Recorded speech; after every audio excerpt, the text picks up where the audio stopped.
Halo, selamat malam pemirsa. Kita berjumpa di Newsroom, ruang memperbarui informasi Anda dengan diskusi yang komprehensif. Saya Anissa Dasuki.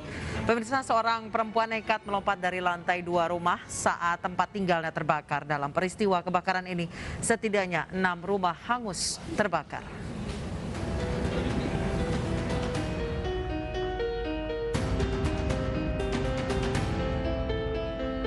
Enam rumah di Jalan Tubagus Angke, Grogol, Petamburan, Jakarta hangus terbakar. Kobaran api sangat cepat menyambar rumah lain. Orang perempuan penghuni rumah nekat melompat dari lantai 2 demi menyelamatkan diri. Ia pun terluka di bagian kaki. Aku pas bangun tidur itu api sudah besar. Jadi aku terpaksa tidak mau aku lompat dari jendela. Itu apa yang dirasakan? Ya cuma keseleo aja. Oh, udah keseleo. Tapi itu saat kapal lompat itu udah gede atau baru asap? Udah gede. Udah. Kobaran api di tengah kawasan permukiman padat penduduk menyulitkan petugas memadamkannya. Setidaknya hampir 1 jam, petugas baru berhasil menjinakkan api. Sebetulnya gangnya sempit, gangnya sangat sempit itu menyulitkan kita dan rumahnya itu pendek-pendek, jadi kita ngeri juga jadi runtuhan gitu. Tapi saya bikin 2 akses jalur pemadaman dari sisi kiri dan sisi kanan, jadi kita blokir dari 2. Tidak ada korban jiwa dalam kebakaran ini. Polsek Tanjung Duren, Jakarta Barat tengah menyelidiki asal muasal api.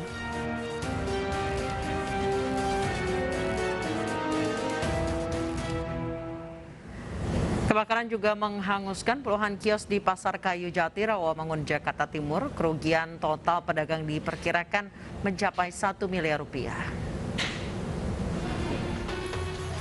Cepat Pak.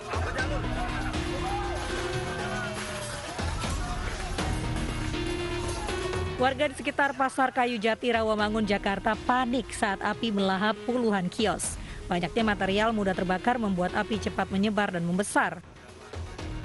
Belasan mobil pemadam kebakaran dikerahkan ke lokasi, tak juga bisa cepat membuat api padam. Baru 2 jam kemudian api benar-benar hilang. Kebakaran diduga disebabkan oleh korsleting listrik di salah satu kios. Jadi pada saat jam itu api masih agak kecil tapi belum tinggi. Pada saat itu langsung kita kontak PLN atau pemadam kebakaran. Kurang lebih 15 menit baru datang pemadam kebakaran. Tadi dari kios Pak Rizal ya, jadi kios seperti ini ada mula informasi yang bersangkutan dari listrik. Meski tidak ada korban jiwa dalam kebakaran ini, namun kerugian mencapai 1 miliar rupiah.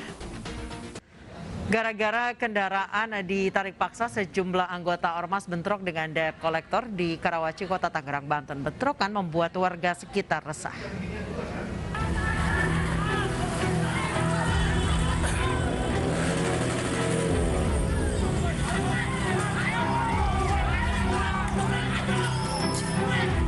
Bentrokan sejumlah anggota Ormas dan debt collector pecah di Jalan Imam Bonjol, Karawaci, Kota Tangerang, Banten.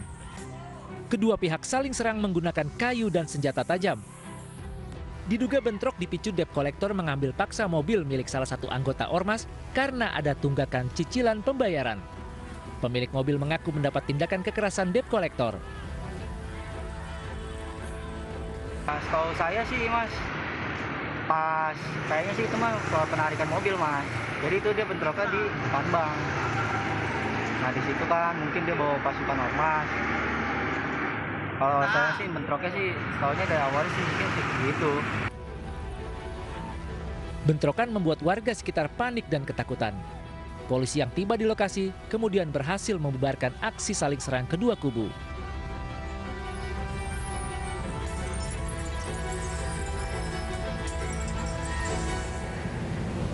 Sebuah mobil terguling di kilometer 92 Tol Cipali, Subang, Jawa Barat. Puluhan korban luka. Seorang anak berusia 6 tahun meninggal dunia akibat insiden kecelakaan.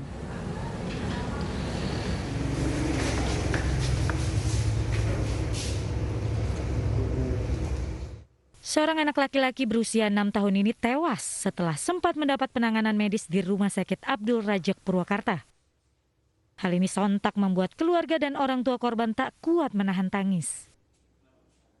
Korban yang duduk di bangku tengah bersama kedua orang tuanya ini tertindih badan orang dewasa hingga kesulitan bernafas saat mobil terbalik. Kejadian bermula saat mobil travel yang membawa rombongan keluarga ini hendak pulang ke Banyumas usai dari Palembang. Naas saat melintas kilometer 92 tol Cipali Subang, Jawa Barat, mobil yang berisi 21 orang penumpang ini terprosok parit saat menghindari kendaraan yang menyalip. Ada mobil nyalip, terus di depan ngerem mendadak, akhirnya mobilku banting setir, udah nggak kuat, terus guling ke samping. Iya. Pulang dari mana, mau kemana, Bu? Dari Palembang, mau ke Jawa, mau ke Purwokerto. Kasus kecelakaan ini ditangani Satlantas Polres Subang, Jawa Barat. Sementara truk yang memicu kecelakaan diduga kabur ke arah Cirebon. Setelah sempat bungkam, selebgram Rachel Fenya muncul ke publik dan mengaku tidak pernah menjalani karantina setelah pulang dari luar negeri. Kasus ini pun berbuntut panjang dan Rachel Fenya dijadwalkan menjalani pemeriksaan di Polda Metro Jaya besok. Aku tidak karantina sama sekali di Wisma Atlet, jadi aku tidak minta sekamar juga karena emang kenyataannya aku tidak karantina sama sekali. Setelah sempat bungkam, selebgram Rachel Fenya akhirnya muncul dan buka suara. Ia mengaku tidak pernah menjalani karantina di Wisma Atlet Pademangan. Hal ini berbeda dengan berita yang sebelumnya beredar bahwa ia kabur setelah menjalani 3 hari karantina. Selebgram berusia 26 tahun ini juga meminta maaf telah membuat kegaduhan dan siap menerima konsekuensinya. Kasus kaburnya Rachel Fenya ini jadi bahasan sengit berbagai pihak. Salah satunya datang dari relawan COVID-19 Dr. Tirta yang menduga kaburnya Rachel Fenya dari karantina dibantu tidak hanya 1 oknum, tapi bisa saja lebih dari 5 oknum. Datang dari Amerika yang mutasi kita nggak tahu kayak apa, kabur di 2 tempat berbeda, Jakarta dan Bali, melibatkan banyak oknum yang tentu itu bukan oknum pertama. Yang videonya juga ketika party banyak tidak maskeran juga. Ya, dan menurutku ya bukan goalnya si Rachel Fenya harus dipenjara itu, dia justru harus diinvestigasi untuk mengatakan fakta. Supaya membongkar semuanya. Loh iya dong, kan Rachel ini pun bukan orang pertama, aku yakin. Rachel pun, pasti. Nah ini yang harus diselidiki, kok dia bisa tahu, dapat kontaknya dari mana. Wih, panjang dong bro. Nah ya emang harus, kalau enggak, kalau kita mau memperbaiki, kalau enggak kayak gini, kita membuat peraturan karantina sekuat apapun akan ada yang jebol. Mangkirnya selebgram Rachel Fenya dari karantina setelah pulang dari luar negeri berbuntut panjang. Polda Metro Jaya menjadwalkan pemeriksaan Rachel pada Kamis besok. Selain sang selebgram, polisi juga akan memanggil teman dekat dan manajer Rachel Fenya.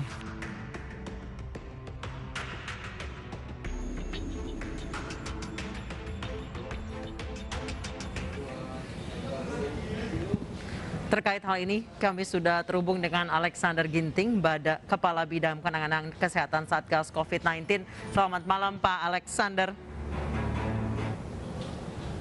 Salam sehat. Baik, salam sehat Pak Alexander. Pak Alex, banyak informasi yang beredar bahwa ada praktek untuk mempermudah WNI ataupun WNA yang seharusnya dikarantina.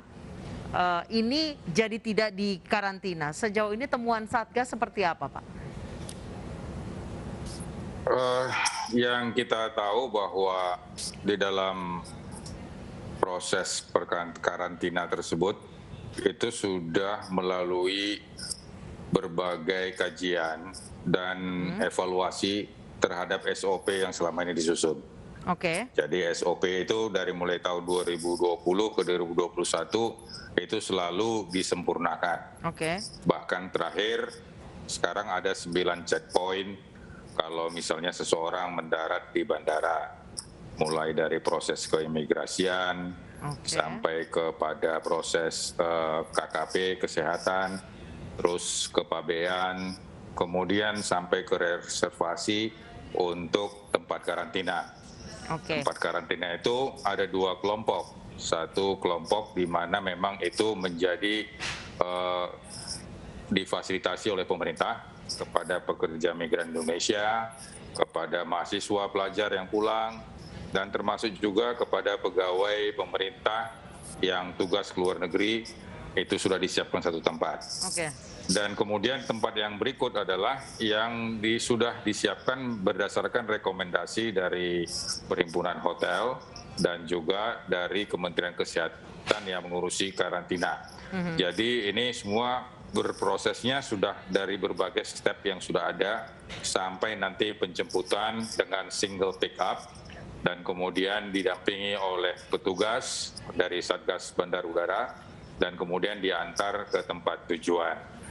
Jadi ini berproses dan kemudian ini dikawal dan didampingi sampai di tempat di karantina. Kalaupun ada kecolongan, ini artinya kecolongannya bukan secara sistematik, tapi ini lebih kepada perorangan dan semua. Maksudnya ini perorangan gimana, Pak? Ada celah di mana? Ya, artinya ada celah-celah yang sekarang ini sedang kita evaluasi dan sedang diproses sesuai dengan apa yang disampaikan oleh Kogabskat yang mengurusi karantina. Jadi ini sedang berproses dan kita tunggu hasilnya. Baik, bagaimana sebenarnya. Baik, Pak Alex mengatakan tadi kecolongannya ini bersifat perorangan. Maksudnya adalah seperti apa, Pak? Ya, artinya ada kekeliruan di checkpoint-checkpoint yang ada sehingga seharusnya memang ditempatkan karantina, mungkin tidak di karantina. Atau memang ada orang-orang khusus yang tidak perlu dikarantina, Pak? Seharusnya semua dikarantina. Jadi kalau misalnya ada yang lepas, tentu ini harus kita lihat di mana prosesnya terjadi. Oleh karena itu, ini juga sebagai evaluasi terhadap SOP yang sudah dilaksanakan. Jadi pemerintah sekarang sudah meresponsnya. Kita tinggal nunggu bagaimana hasil proses tersebut dan keputusannya nanti kita serahkan kepada aparat hukum. Baik, tadi dikatakan saya mengutip salah satu influencer yang mengatakan bahwa ini Rachel V-nya mendapatkan kontak dari mana sampai bisa ada oknum yang meloloskan dia sampai bisa dikarantina. Itu kemungkinan Rachel V-nya bukanlah orang pertama. Kalau hasil dari investigasi Satgas sendiri seperti apa, Pak? Terkait kecurigaan. Ya, ini masih dalam berproses dan pengumpulan semua data-data. Kita tidak mungkin misalnya data-data itu apakah itu kesaksian dari sosmed ataupun juga bentuk-bentuk temuan yang disampaikan oleh pihak ketiga. Ini semua nanti akan berproses melalui pemeriksaan yang secara resmi. Jadi artinya sebagai negara hukum dan kemudian pandemi juga ada dasar hukumnya, di mana di situ ada undang-undang karantina dan undang-undang tentang penyakit wabah. Ini semua menjadi dasar pemikirannya. Jadi oleh karena itu kita harus bisa melihat semua proses ini secara jernih sehingga kita bisa mengetahui di mana sebenarnya celah yang terjadi dan apa sebenarnya plot cerita yang ada. Jadi jangan berdasarkan opini di atas opini. Tapi yang bersangkutan sendiri sudah mengakui bahwa dia tidak menjalani proses karantina sama sekali, Pak. Iya, tapi pengakuan itu kan harus resmi dalam bentuk berita acara. Oke. Kita tidak mungkin mengutip pengakuan-pengakuan apakah itu diberikan secara informal, apakah itu opini, apakah opini di atas opini. Kita juga nggak tahu. Oleh karena itu kita serahkanlah kepada aparat hukum yang akan memprosesnya dan dari sana kita akan mengetahui bagaimana temuan hukum yang ada. Baik, Pak. Kemudian ada juga modus lain bahwa kerjasama dengan hotel, ada beberapa hotel yang memang sudah bekerja sama dengan pihak bandara terkait karantina. Kemudian ketika check-in ini yang menempati tempat itu bukan yang bersangkutan, melainkan orang lain. Sudah pernah investigasi juga Satgas terkait hal ini, Pak Alex?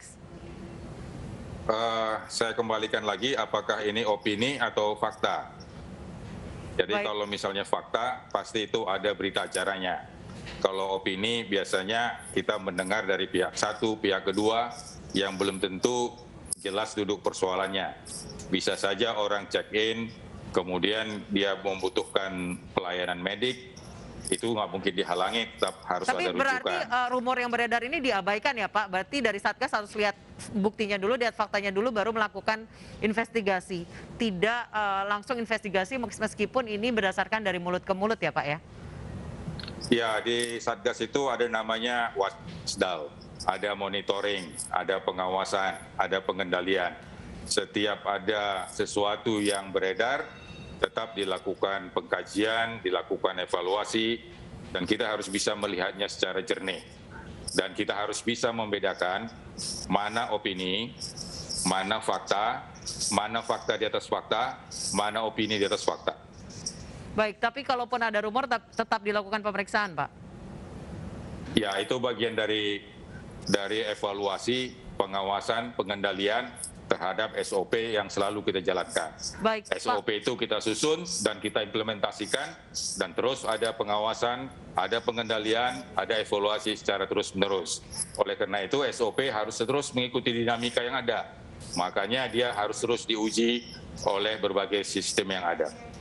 Baik. Kemudian tadi Bapak mengatakan ada 9 checkpoint, itu sangat sulit kemungkinan untuk bisa kabur dari checkpoint tersebut. Dengan adanya kaburnya selebgram ini tanpa melalui karantina sama sekali, kira-kira celah mana yang masih terbuka, Pak?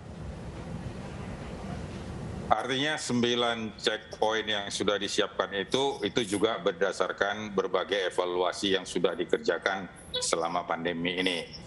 Berarti perlu dievaluasi lagi, ini Pak? tugasnya. Iya, tugas kita memang harus terus-menerus melakukan evaluasi dalam konteks pengawasan dan pengendalian. Jadi ini yang harus terus kita sempurnakan. Jadi oleh karena itu kita harus menunggu hasil proses hukum yang akan berlangsung besok, dan ini akan menjadi data bagi kita untuk memperbaiki dari semua sistem SOP yang sudah ditetapkan. Baik, terima kasih Pak Alexander Ginting, Kepala Bidang Penanganan Kesehatan Satgas COVID-19 telah bergabung bersama kami di iNewsroom. Selamat malam, Pak. Pemirsa, kepemimpinan Jokowi Maruf Amin telah genap 2 tahun, beragam catatan positif maupun negatif mengiringi perjalanan roda pemerintahan. Informasi selengkapnya usai jeda.